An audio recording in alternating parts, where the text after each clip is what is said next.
গত কয়েকদিন ধরে রাজধানী ঢাকাসহ দেশের বিভিন্ন স্থানে বৃষ্টি হচ্ছে। মৌসুমী বায়ুর অক্ষের বর্ধিতাংশ ভারতের রাজস্থান, উত্তরপ্রদেশ, মধ্যপ্রদেশ, বিহার, পশ্চিমবঙ্গ ও বাংলাদেশের মধ্যাঞ্চল হয়ে আসাম পর্যন্ত বিস্তৃত রয়েছে। এর একটি বর্ধিতাংশ উত্তর বঙ্গোপসাগর পর্যন্ত বিস্তৃত। মৌসুমী বায়ু বাংলাদেশের ওপর সক্রিয় এবং উত্তর বঙ্গোপসাগরে প্রবল অবস্থায় রয়েছে। গত ২৪ ঘন্টায় সর্বোচ্চ বৃষ্টিপাত হয়েছে কুতুবদিয়ায় ৭৩ সেন্টিমিটার।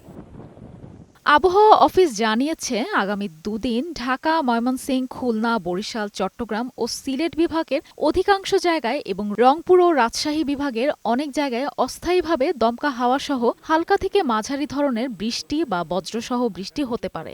সেই সাথে সারা দেশের কোথাও কোথাও মাঝারি ধরনের ভারী থেকে ভারী বর্ষণ হতে পারে। কিশোরগঞ্জ যত টাঙ্গাইলে আছে এই অঞ্চলে বৃষ্টিপাত তুলনামূলক বেশি, বা দক্ষিণ ফরিদপুর, ময়মনসিংহ এই অঞ্চলগুলোতে তুলনামূলক বৃষ্টিপাত কম হবে আগামী 2 দিন। তবে 2-3 দিন পরে কিন্তু বৃষ্টিপাতের প্রবণতা সারা দেশে কিন্তু বাড়বে। সমুদ্র বন্দরে কোনো সংকেত নেই।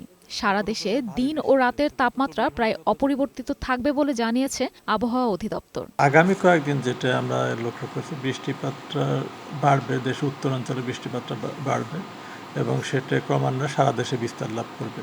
এদিকে ভারী বৃষ্টিপাতের ফলে চট্টগ্রাম, রাঙামাটি, খাগড়াছড়ি, বান্দরবান ও কক্সবাজারের পাহাড়ি এলাকায় ভূমিধসের সম্ভাবনা রয়েছে। এছাড়া খুলনা, বরিশাল ও চট্টগ্রাম মহানগরীর কোনো কোনো স্থানে অস্থায়ীভাবে জলাবদ্ধতা তৈরি হতে পারে বলে জানিয়েছে আবহাওয়া অধিদপ্তর।